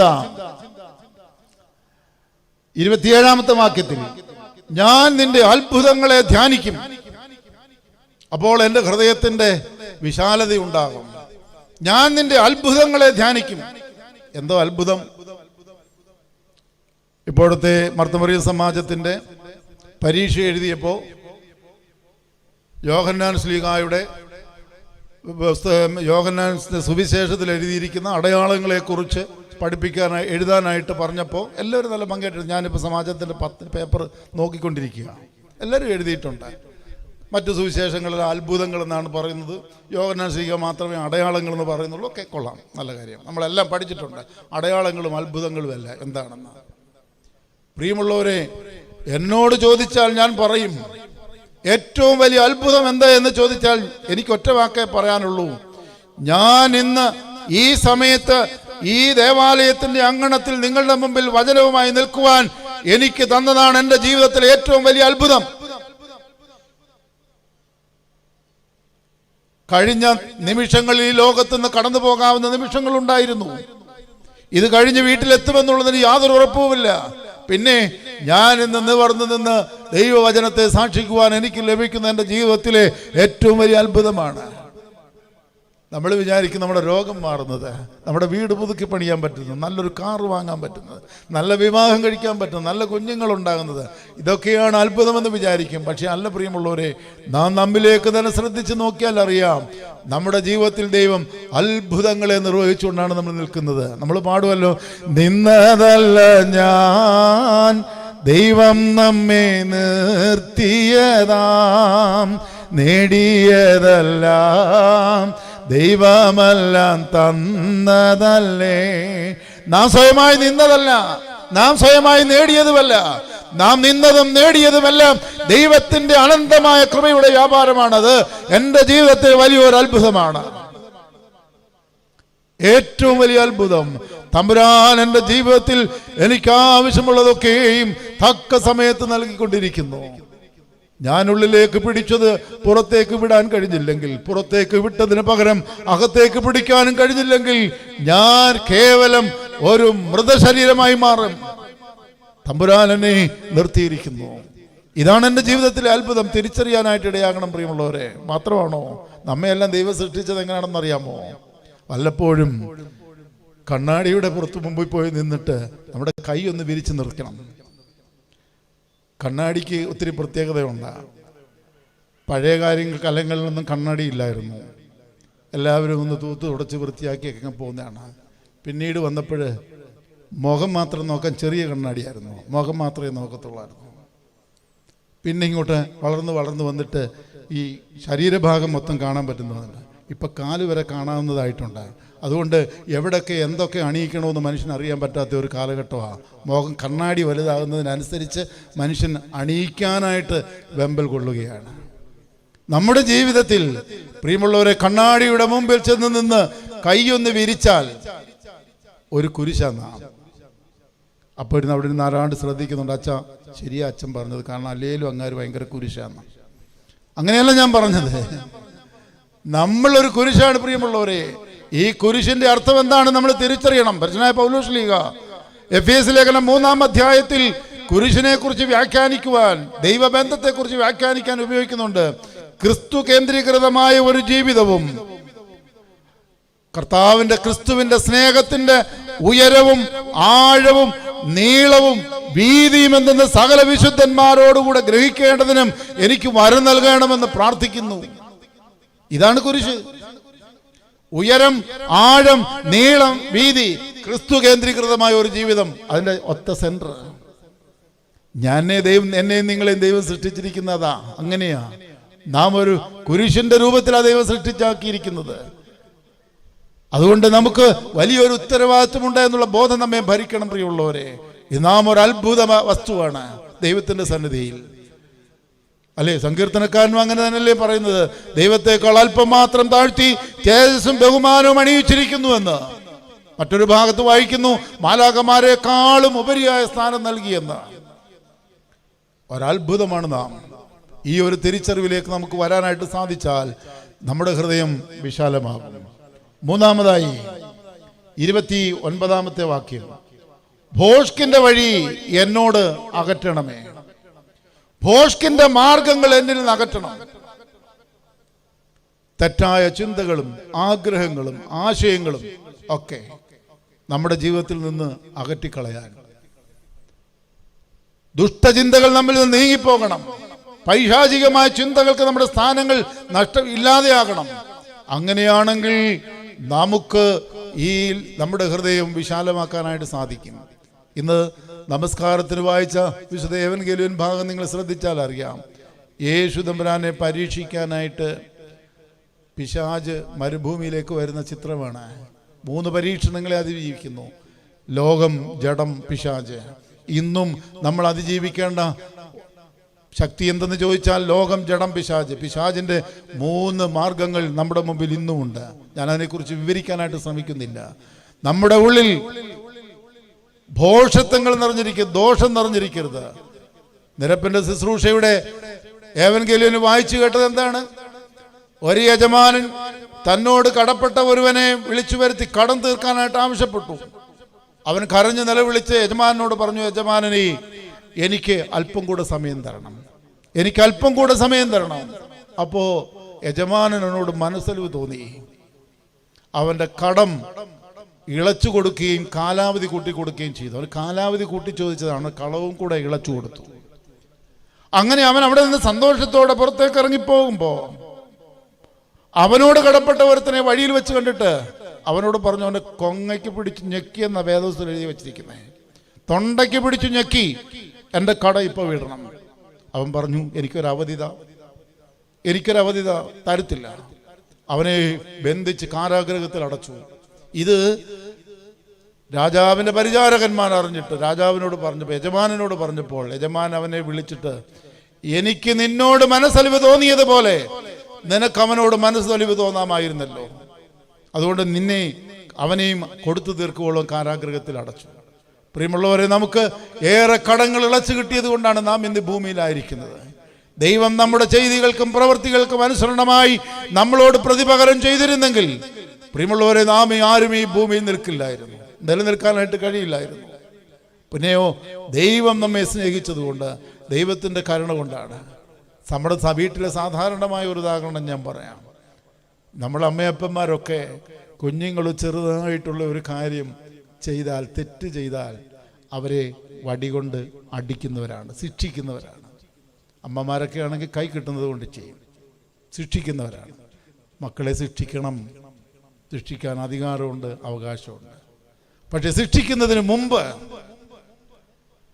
നമ്മുടെ മനസാക്ഷിയോട് നമ്മളൊന്ന് ചോദിക്കണം, ഈ കുഞ്ഞുങ്ങളെ ശിക്ഷിക്കാൻ നമുക്കെന്ത് അവകാശമുണ്ട് എന്ന്. കാരണം നാം പെരുമാറുന്നതും ജീവിക്കുന്നതുമായ എത്രയോ ഇതിനേക്കാൾ അപാരമായ ജീവിത സാഹചര്യങ്ങളാണ്. അവരെ ശിക്ഷിക്കാൻ നമുക്ക് എന്ത് അവകാശമാണുള്ളത്? പ്രിയമുള്ളവരെ, ആത്മശോധന ചെയ്യാൻ ഞാൻ പറഞ്ഞു. നാളുകൊണ്ട് കുഞ്ഞുങ്ങളെ ശിക്ഷിക്കരുതെന്നോ, കുഞ്ഞുങ്ങൾ നാളെ അച്ഛൻ പറഞ്ഞു അപ്പനും അമ്മയ്ക്കും എന്തോ ശിക്ഷിക്കാൻ അവകാശമെന്ന് ചോദിച്ചൊന്നും തിരിച്ചു ചോദിക്കാനൊന്നും അല്ല ഞാൻ പറഞ്ഞത്. അതുകൊണ്ട് തീർച്ചയായും ജീവിതത്തിൽ നമുക്ക് നല്ലതുപോലെ ബോധ്യം വേണം. തമ്പുരാൻ നമ്മളോട് പ്രതിപകരം ചെയ്തിരുന്നെങ്കിൽ, നമ്മുടെ ഭോഷ്കിന്, നമ്മുടെ തെറ്റുകൾക്ക്, പാപങ്ങൾക്ക്, നമ്മുടെ ദൈവനീതിയില്ലാത്ത പ്രവൃത്തികൾക്ക് നമ്മളോട് പ്രതിപകരം ചെയ്തിരുന്ന നമ്മളാരും ഈ ഭൂമിയിൽ കാണില്ല. ദൈവമേ, ഈ നോമ്പിന്റെ കാലഘട്ടം, ഈ പെരുന്നാളിന്റെ കാലഘട്ടം, എൻ്റെ ജീവിതത്തിലെ ഭോഷ്ക്, ദൈവത്തിന് നിരക്കാത്തത് എൻ്റെ ഉള്ളിലുണ്ടെങ്കിൽ അവയെ ഒന്ന് തിരുത്താനുള്ള കാലഘട്ടമായി എൻ്റെ ജീവിതത്തെ രൂപാന്തരപ്പെടുത്തണമേ. അങ്ങനെ ചെയ്താൽ നിന്റെ ഹൃദയം വിശാലമാകും. 4-മതായി ഒരു കാര്യം കൂടെ ഉണ്ട്. 30-ാമത്തെ വാക്യം, വിശ്വസ്തതയുടെ മാർഗം ഞാൻ തെരഞ്ഞെടുത്തിരിക്കുന്നു, നിന്റെ വിധികളെ എൻ്റെ മുമ്പിൽ വച്ചുമിരിക്കുന്നു. വിശ്വസ്തതയുടെ മാർഗം. ഇന്ന് മനുഷ്യനിൽ ഇല്ലാത്ത ഏറ്റവും വലിയ കാര്യം എന്തെന്ന് ചോദിച്ചാൽ വിശ്വസ്തതയില്ല. വിശ്വസ്തതയില്ല. പരിശുദ്ധനായ പൗലോസ് ശ്ലീഹ കൊരിന്ത്യർക്ക് എഴുതിയ ലേഖനത്തിൽ പറയുന്നുണ്ട്, ഗ്രഹവിചാരകന്മാരിൽ അന്വേഷിക്കുന്നതോ അവർ വിശ്വസ്തരായിരിക്കണം എന്നത്രേ. ഗ്രഹവിചാരകന്മാരിൽ അന്വേഷിക്കുന്നതോ അവർ വിശ്വസ്തരായിരിക്കണം. വെളിപാട് പുസ്തകം 2-ാം അധ്യായത്തിൽ പറയുന്നു, മരണപര്യന്തം വിശ്വസ്തനായിരിക്കുക, എന്നാൽ ജീവന്റെ കിരീടം ഞാൻ നിനക്ക് തരും. ഇന്ന് വിശ്വസ്തതകളില്ല പ്രിയമുള്ളവരെ. നമ്മളെ പത്രദ്വാരയും മറ്റ് പുതിയ മാധ്യമങ്ങളിലൂടെ ഒക്കെ കാണുന്ന ചില സംഭവങ്ങൾ ശ്രദ്ധിച്ചാൽ അറിയാം. ചില ഭർത്താക്കന്മാരൊക്കെ കഷ്ടപ്പെട്ട് വിദേശത്ത് നിന്ന് വിശ്വസിച്ച് സ്ത്രീകളെ പണം ഏൽപ്പിച്ചു. സ്ത്രീകളൊക്കെ ആ പണം ദൂർത്തടിച്ചു, പല വിധത്തിൽ ജീവിച്ചു. ഭർത്താവ് വരുമ്പോഴത്തേക്ക് മറ്റൊരാളുടെ കൂടെ പൊറുതി. അതുപോലെ തിരിച്ചുമുണ്ട്. ഇല്ലെന്നല്ല ഞാൻ പറഞ്ഞത്, സ്ത്രീകളെ മാത്രം കുറ്റം പറഞ്ഞതല്ല ഇക്കാര്യത്തിൽ. മറ്റൊരാളിനോട് കൂടെ ജീവിതം. എവിടെയാ വിശ്വസ്തത? കുടുംബജീവിതത്തിൽ. കുഞ്ഞുങ്ങൾ ചിന്തിച്ച് നോക്ക്, മാതാപിതാക്കൾ അറിയാതെ അറിയിക്കാതെ ഏതെല്ലാം കാര്യങ്ങളിലാണ് നാം വ്യാപരിക്കുന്നത്, ഏതെല്ലാം പ്രവർത്തനങ്ങളാണ് വിശ്വസിക്കുന്നത്. നിങ്ങളെ ജനിപ്പിച്ച് നിങ്ങളെ വളർത്തി വലുതാക്കുന്ന നിങ്ങളുടെ മാതാപിതാക്കളോട് വിശ്വസ്തത പുലർത്താൻ കഴിയുന്നെങ്കിൽ കുഞ്ഞെ, നിനക്ക് എവിടെയാണ് വിശ്വസ്തത? എല്ലാ മേഖലകളും നഷ്ടപ്പെട്ടുകൊണ്ടിരിക്കുന്നതാണ്. നാം അനുഷ്ഠിക്കുന്ന ശുശ്രൂഷകളോട്, നാം അനുവർത്തിക്കുന്ന പ്രവൃത്തികളോട്, നാം ഏറ്റെടുക്കുന്ന ഉത്തരവാദിത്തങ്ങളോട് ഏതെല്ലാം തരത്തിൽ വിശ്വസ്തതയുണ്ട് എന്ന് ഓർക്കണം. ഈ അടുത്ത കാലത്ത് കേട്ട ഒരു വാക്യമാണ് എന്നെ വളരെയേറെ സൃഷ്ടിച്ചു. കൂടുതലൊന്നും ആരും ചെയ്യണ്ട, കൂടുതലൊന്നും ആരും പ്രവർത്തിക്കുകയും വേണ്ട. ഒറ്റ കാര്യം ചെയ്താൽ മതി കുഞ്ഞെ, നീ ദൈവത്തെ സ്നേഹിച്ചാൽ മതി. ദൈവത്തെ പൂർണ്ണമായി സ്നേഹിച്ചാൽ മതി. നീ ദൈവത്തെ പൂർണ്ണമായിട്ട് സ്നേഹിക്കുന്നെങ്കിൽ നിന്റെ സഹോദരനെ നീ സ്നേഹിക്കും, നിന്റെ അയൽക്കാരെ നീ സ്നേഹിക്കും, മറ്റുള്ളവരോട് വിശ്വസ്തനായിരിക്കും, മറ്റുള്ളവർ കരുതലോടെ നിൽക്കും. ഇല്ലാതെ ദൈവത്തെ സ്നേഹിക്കാതെ ഇരുന്നാൽ പിന്നെങ്ങനെയാ നിനക്ക് കാണപ്പെടുന്ന സഹോദരനെ സ്നേഹിക്കാത്ത നീ എങ്ങനെയാ കാണപ്പെടാത്ത ദൈവത്തെ സ്നേഹിക്കുന്നതെന്ന് ചോദിക്കുന്നത് പോലെ ഇത് രണ്ടും അങ്ങോട്ടും ഇങ്ങോട്ടും പരസ്പരം പൂരകമാണ് പ്രിയമുള്ളവരെ. ദൈവത്തെ സ്നേഹിക്കുന്ന ഒരു ദൈവ പൈതൽ ജീവിതത്തിൽ വിശ്വസ്തയോടെ പെരുമാറും. ദൈവമൊരുക്കുന്ന കിരീടം പ്രാപിക്കാനായിട്ടിടയാകും. നമുക്ക് പ്രാർത്ഥിക്കാം, ദൈവമേ എൻ്റെ ഹൃദയത്തെ നീ വിശാലമാക്കണമേ. എൻ്റെ ഭവനമാകുന്ന എൻ്റെ ഹൃദയം, എൻ്റെ ഹൃദയമാകുന്ന ഭവനം ഹ്രസ്വതകൾ കൊണ്ട് നിറഞ്ഞിരിക്കുന്നത് കൊണ്ട് അന്ധകാരം എന്നിൽ മൂടിയിരിക്കുന്നു, എന്നിൽ നഷ്ടപ്പെട്ട മൂല്യങ്ങളെ എനിക്ക് കണ്ടെത്തുവാൻ കഴിയാതെ ഇരിക്കുന്നു എന്നുള്ള ആ ഒരു തിരിച്ചറിവിലേക്ക് നമുക്ക് വരാനായിട്ട് ഇടയായിത്തീരണം. ആ സ്ത്രീ ആ ഭവനത്തിലെ അന്ധകാരം നീക്കുവാൻ ചെയ്തത് എന്തെന്ന് ചോദിച്ചാൽ, ആ ഭവനത്തിൽ ഒരു വിളക്ക് തെളിച്ചു വെച്ചു. ആ ഭവനത്തിനുള്ളിലേക്ക് ഒരു വിളക്ക് തെളിച്ചു വെച്ചു. ആ വിളക്ക് തെളിച്ചു വെച്ച് ആ ഭവനത്തിനുള്ളിൽ മുഴുവൻ പരുതാനായിട്ട് തുടങ്ങി. പ്രകാശം അവിടെ കടന്നു വന്നു. ആ പ്രകാശം അവരുടെ ജീവിതത്തെ സന്തോഷിപ്പിക്കുന്നതായി നമുക്ക് കാണാനായിട്ട് സാധിക്കും. സദൃശവാക്യങ്ങളുടെ പുസ്തകം 20-ാം അധ്യായം 27-ാമത്തെ വാക്യത്തിൽ പറയുന്നുണ്ട്, ആ വിളക്ക് ഏതാണ്? മനുഷ്യന്റെ ആത്മാവ് യഹോവയുടെ ദീപം.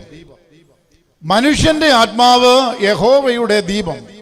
നമ്മിൽ എരിയേണ്ട പ്രകാശിക്കേണ്ട വിളക്ക് എന്തെന്ന് ചോദിച്ചാൽ നമ്മുടെ ആത്മാവാണ്. നമ്മുടെ ആത്മാവ് പ്രശോഭിക്കണം. എങ്കിൽ മാത്രമേ നമ്മിൽ അന്ധകാരത്തെ നമുക്ക് നിർമ്മാർജ്ജനം ചെയ്യാനായിട്ട് സാധിക്കത്തുള്ളൂ, അന്ധകാരത്തെ നീക്കാനായിട്ട് കഴിയുള്ളൂ. നമ്മുടെ അന്ധകാരങ്ങൾ നീങ്ങാതെ നഷ്ടപ്പെട്ട മൂല്യങ്ങളെ തിരിച്ചു പിടിക്കുവാൻ നമുക്ക് സാധ്യമല്ല എന്ന് നാം തിരിച്ചറിയണം.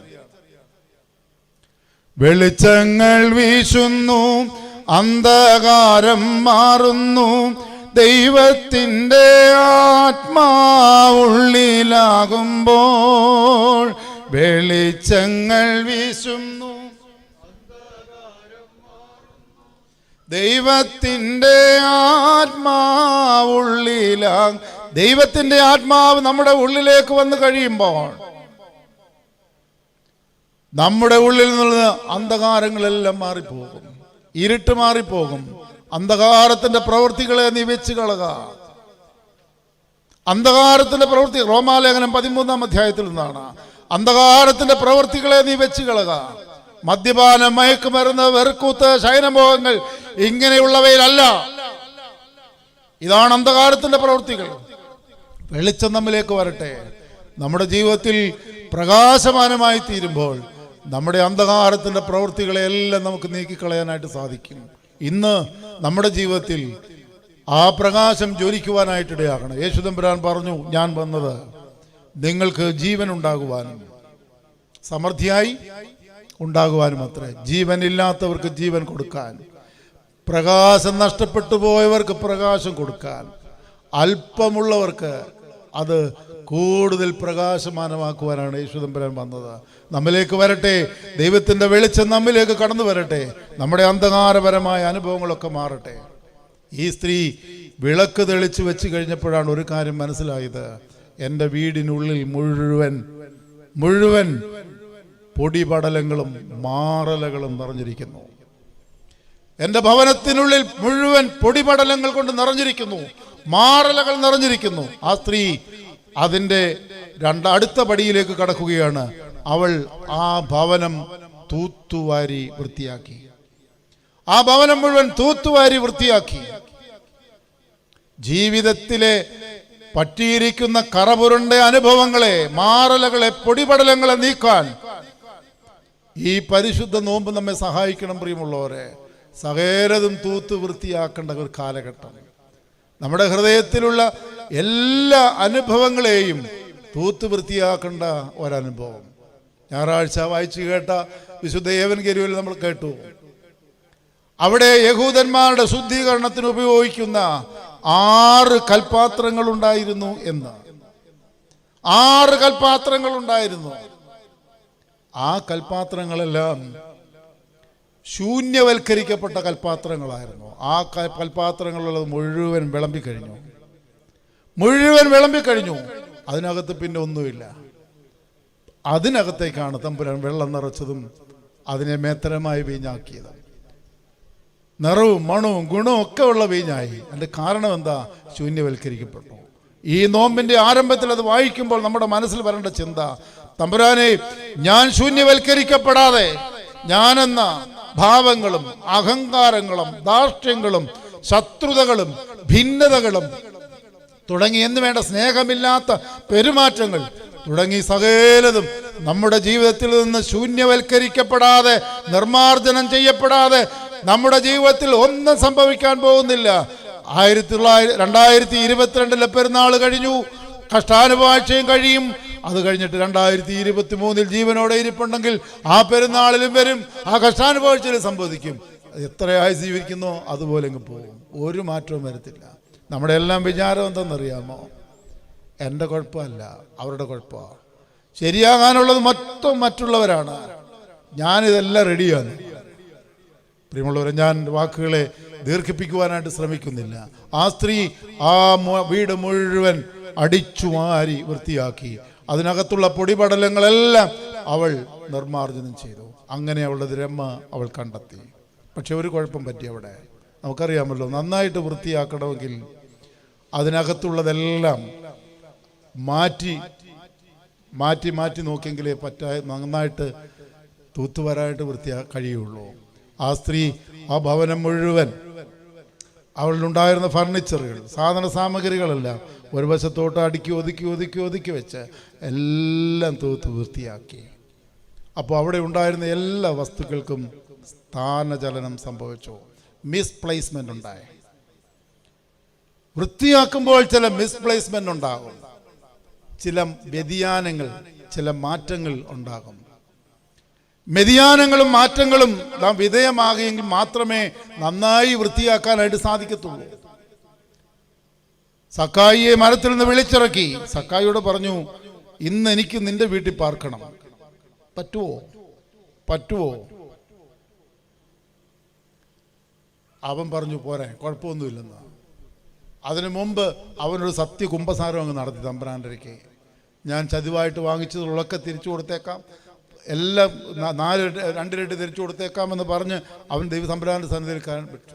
തമ്പുരാൻ അവിടെ വരണമെങ്കിൽ അതിന് പറ്റിയ അന്തരീക്ഷം ഉണ്ടാകണമെന്ന് സക്കായിക്ക് നല്ല ബോധ്യം ഉണ്ടായിരുന്നു. അതുകൊണ്ടാണ് അവിടെ അവന് കടന്നു യേശു തമ്പുരാനെ സ്വീകരിക്കാനായിട്ട് സാധിച്ചത്. തമ്പുരാൻ നമ്മുടെ ഉള്ളിലേക്ക് വരണമെങ്കിൽ, ദൈവത്തിൻ്റെ കൃപ നമ്മിലേക്ക് വ്യാപരിക്കണമെങ്കിൽ, നമ്മുടെ ജീവിതത്തിൽ ചില വ്യതിയാനങ്ങൾക്ക് നമ്മൾ വിധേയമായെങ്കിൽ മാത്രമേ സാധിക്കത്തുള്ളൂ. ചില വ്യതിയാനങ്ങൾക്ക് നമുക്ക് മാറ്റങ്ങൾ ഉണ്ടാകണം. പണ്ടൊരിക്കൽ ഞാൻ സേവനമനുഷ്ഠിച്ച ഒരു സ്കൂളിലെ ആ സ്കൂളിൽ ബസ്സിൽ ഒരു ഡ്രൈവർ ഉണ്ടായിരുന്നു. എല്ലാ ദിവസവും പേരൻസ് വന്ന് പരാതി പറയും, അച്ഛാ അയാൾ മദ്യപിച്ചിട്ടാണ് വണ്ടി ഓടിക്കുന്നത്. പല പ്രാവശ്യമായി അവനെ വിളിച്ചു. അവസാനം വിളിച്ചിട്ട് പറഞ്ഞു, ഇനി അടുത്തത് സ്കൂൾ ബോർഡിൻ്റെ മെമ്മോ തരും, അവർ പിരിച്ചുവിടും, അതുകൊണ്ട് ഇനി മേലാൽ മദ്യപിച്ചിട്ട് വണ്ടി ഓടിക്കരുത്. അവൻ പറഞ്ഞു, അച്ഛാ ഇല്ല, ഇനി മേലാൽ മദ്യപിക്കത്തില്ല, ഞാൻ മദ്യം ഉപയോഗിക്കുന്നു നിന്നു എന്ന് പറഞ്ഞു. പിന്നീട് അവൻ മദ്യപിച്ചു. അവനെ വിളിച്ചു ചോദിച്ചോ, പറഞ്ഞു, അച്ഛനോട് ഞാൻ എന്തോ പറഞ്ഞേ, ഇനി മുതൽ ഇരുന്ന് കുടിക്കത്തില്ലെന്ന്. ഇനി മുതൽ അവരെ പിന്നെ പിരിച്ചുവിടേണ്ടി വന്നു. കാരണം കുഞ്ഞുങ്ങളുടെ ഭാവിയല്ലേ. നമ്മൾ ഇതുപോലെ ഉപാധികൾ കണ്ടുപിടിക്കുക. ചിലരൊക്കെ നോമ്പ് തുടങ്ങുന്ന സമയത്ത് വലിയ തീരുമാനമൊക്കെ എടുത്തിട്ടുണ്ട്. തമ്പുരാനെ, ഇത് 50 ദിവസം ഒന്ന് നീണ്ടു നിന്നിരുന്നെങ്കിൽ ഈ ദേശം അനുഗ്രഹിക്കപ്പെടും, ഈ ലോകം അനുഗ്രഹിക്കപ്പെടും, ഈ സഭ അനുഗ്രഹിക്കപ്പെടും. എന്നാൽ തീരുമാനങ്ങൾ പലതും നമ്മുടെ നിന്ന് പോവുകയാണ്. കാരണം നമുക്ക് മാറ്റങ്ങൾക്ക് വിധേയമാകാൻ, വ്യതിയാനങ്ങൾക്ക് വിധേയമാകാൻ നാം തയ്യാറല്ല. നീ വിഷമിക്കണ്ട. വ്യതിയാനങ്ങൾ നിന്റെ ജീവിതത്തിൽ ഉണ്ടാക്കുന്നത് നിന്നെ റീപ്ലേസ് ചെയ്യാനാണ്, നിന്നെ യഥാസ്ഥാനപ്പെടുത്താനാണ്. വേദപുസ്തകത്തിലെ നല്ലൊരു വാക്യമാണ്, എനിക്ക് ഒത്തിരി ഇഷ്ടം തോന്നിയിട്ടുള്ള ഒരു വാക്യമാണ്, യഥാസ്ഥാനപ്പെടുത്തണമേ. സങ്കീർത്തനക്കാരൻ ആവർത്തിച്ച് പറയുന്നതാണത്. യഹോവേ, നീ ഞങ്ങളെ യഥാസ്ഥാനപ്പെടുത്തണമേ എന്ന് പറഞ്ഞാൽ എൻ്റെ അർത്ഥം എന്താ? ഉചിതമായ സ്ഥലത്തേക്ക്, ആയിരിക്കുന്നിടത്തേക്ക് എന്നെ ക്രമീകരിക്കണമേ. റീപ്ലേസ്മെന്റ് ഉണ്ടായാൽ, അല്ലെങ്കിൽ മിസ്പ്ലേസ്മെന്റ് ഉണ്ടായാൽ അതിനെ യഥാസ്ഥാനപ്പെടുത്തും, അതിനെ ഓരോന്നിനെയും അർഹമായ സ്ഥലത്ത് ക്രമീകരിച്ചു വയ്ക്കും. അതുകൊണ്ട് നാം ഒരു മിസ്പ്ലേസ്മെന്റിനോ നാം തയ്യാറാകുകയാണെങ്കിൽ തീർച്ചയായും പ്രിയമുള്ളവരെ, ദൈവം നമ്മെ യഥാസ്ഥാനപ്പെടുത്തും. നീ ആകേണ്ടതുപോലെ, നീ ആയിരിക്കേണ്ടതുപോലെ നിന്നെ ആക്കുവാൻ തമ്പുരാന് സാധിക്കും. നാം ആയിരിക്കേണ്ട ഇടങ്ങളിൽ ദൈവം നമ്മെ എത്തിക്കും. നമ്മുടെ ജീവിതത്തിൽ സമൃദ്ധിയായ അനുഗ്രഹങ്ങൾ നൽകാൻ ദൈവത്തിൻ്റെ ഭണ്ഡാരത്തിലുണ്ട്. അതുകൊണ്ട് ഇന്നത്തെ നമ്മുടെ പ്രാർത്ഥന, ദൈവമേ, നീ എന്നെ യഥാസ്ഥാനപ്പെടുത്തണമേ. ഞാൻ മാറ്റങ്ങൾക്ക് വിധേയനാകാൻ തയ്യാറാണ്. നീ എന്നെ മാറ്റണമേ, നീ എന്നെ രൂപപ്പെടുത്തണമേ, എന്നെ യഥാസ്ഥാനപ്പെടുത്തണമേ, നിന്റെ ഹിതത്തിന് ഒത്തതുപോലെ ആകുവാൻ എന്നെ സഹായിക്കണമേ എന്ന് പ്രാർത്ഥിക്കാനായിട്ടിടയാകണം. പ്രിയമുള്ളവരെ, ഞാൻ എൻ്റെ വാക്ക് നിർത്താനായിട്ട് ശ്രമിക്കുകയാണ്. പ്രിയമുള്ളവരെ, നമ്മുടെ ജീവിതത്തിൽ നമുക്ക് ശോധന ചെയ്യാം. എൻ്റെ ജീവിതത്തിൽ എന്തെല്ലാം നഷ്ടങ്ങൾ സംഭവിച്ചു, എന്തെല്ലാം മൂല്യങ്ങളെ ഞാൻ നഷ്ടപ്പെടുത്തി. മറ്റുള്ളവരോടുള്ള സ്നേഹം, മറ്റുള്ളവരുടെ കരുതൽ, മറ്റുള്ളവരോടുള്ള എൻ്റെ പ്രവൃത്തി, അതിലൂടെ ഞാൻ കാണിക്കേണ്ട, ലോകത്തിൽ പ്രദർശിപ്പിക്കേണ്ട ഉത്തമമായ ജീവിതത്തിൻ്റെ മാതൃകകൾ, ഇതെല്ലാം നഷ്ടപ്പെടുത്തി. എൻ്റെ മാതാപിതാക്കളെ, എൻ്റെ സഹോദരങ്ങളെ, എൻ്റെ പ്രിയപ്പെട്ടവരെ ഒക്കെ ഞാൻ വഞ്ചിച്ചും കളിപ്പിച്ചും ഇങ്ങനെ എത്ര നാൾ ജീവിച്ചു പോകും സ്വസ്ഥതയില്ലാതെ. തമ്പുരാനെ, ഈ രാത്രി എൻ്റെ ജീവിതത്തിൽ നഷ്ടപ്പെട്ടു പോയ മൂല്യം തിരിച്ചു പിടിക്കുവാനുള്ള ഇടമാകണമേ. നീ ആകുന്ന വെളിച്ചം എന്നിലേക്ക് കടന്നു വരണമേ. എൻ്റെ ഹ്രസ്വതകളെ ഒക്കെ മാറ്റണമേ. അന്ധകാര നിബിഡമായ എൻ്റെ ജീവിതത്തിൻ്റെ അന്ധകാരങ്ങളെ മനസ്സിലാക്കി അതിന് നിറഞ്ഞിരിക്കുന്ന പൊടിപടലങ്ങളൊക്കെ മാറ്റപ്പെടുവാൻ, തൂത്തുവൃത്തിയാക്കുവാൻ എന്നെ സഹായിക്കണമേ. അതിൽ കൂടെ ഉണ്ടാകാവുന്ന എല്ലാ സ്ഥാനചലനങ്ങളെയും മിസ്പ്ലേസ്മെന്റിനെയും തമ്പുരാനെ വഹിക്കുവാനുള്ള കൃപ എനിക്ക് തരണമേ. നീ എന്നെ യഥാസ്ഥാനപ്പെടുത്തണമേ. ഞാൻ ആകേണ്ടതുപോലെ ആകാൻ, ഞാൻ ഇരിക്കേണ്ടതുപോലെ ആകുവാൻ, ഞാൻ എത്തേണ്ടിടങ്ങളിൽ എത്തിച്ചേരുവാൻ തമ്പുരാനെ സഹായിക്കണമേ. എനിക്ക് വേണ്ടി ഒരുക്കിയിരിക്കുന്നത് തമ്പുരാൻ്റെ കയ്യിൽ നിന്ന് മറ്റാർക്കും തട്ടിപ്പറിക്കാൻ പറ്റില്ല. നമുക്ക് വേണ്ടി തമ്പുരാനൊന്ന് ഒരുക്കി വെച്ചിട്ടുണ്ടെങ്കിൽ അത് മറ്റാർക്കും കവർന്നെടുക്കാൻ പറ്റില്ല. പ്രിയമുള്ളവരെ, അത് നമുക്ക് തന്നെ തരും യഥാസമയം. പലപ്പോഴും നമ്മുടെ പ്രാർത്ഥനകളൊക്കെ നമ്മുടെ ആവശ്യങ്ങളിൽ മാത്രം ഊന്നി നിൽക്കുന്നതാണ്. പോട്ടെ, ഞാൻ അതിനെക്കുറിച്ച് കുറ്റം പറയുകയല്ല. എന്നാൽ നീ ഓർത്തുവോ, നമുക്ക് നൽകേണ്ടത് മാത്രമേ ദൈവം തരത്തുള്ളൂ. തരുന്നത് അത് നമ്മുടെ ജീവിതത്തിൽ പിന്നെ ഒരിക്കലും ദുഃഖിക്കേണ്ടി വരില്ല. അതിനെക്കുറിച്ച് വേദനിക്കേണ്ടി വരില്ല. അത് ദൈവം നൽകുന്ന അനുഗ്രഹമാണ്, അറിഞ്ഞു നൽകുന്ന അനുഗ്രഹമാണ്.